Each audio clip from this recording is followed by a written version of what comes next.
Il nuovo regolamento di polizia urbana di Saonara è chiaro: chi viene sorpreso a bestemmiare in pubblico contro le divinità di qualsiasi credo o religione sarà multato di 400 euro. La stretta sul turpiloquio è stata decisa dall'amministrazione anche per lanciare un messaggio educativo. Noi vogliamo mandare un avviso, non è che poi metteremo un agente dietro ogni persona, vogliamo mandare un avviso che è arrivato il momento di fare mente locale che non è proprio educato a comportamenti di questo tipo. Al di là degli aspetti religiosi, insomma, si tratta di un'educazione di base che ormai manca da troppo tempo.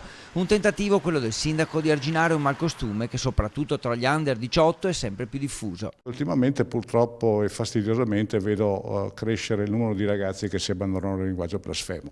Il provvedimento non riguarda solo chi bestemmia la religione cattolica, la religione cristiana, ma un po' tutte le divinità. Ecco, mi pare che un minimo di rispetto per le divinità sia una cosa doverosa. I cittadini verranno informati sulle sanzioni con un volantino che riporterà tutti i 75 articoli del nuovo regolamento e che sarà stampato in 4 lingue: italiano, inglese, romeno e cinese. Affronterà anche altri temi.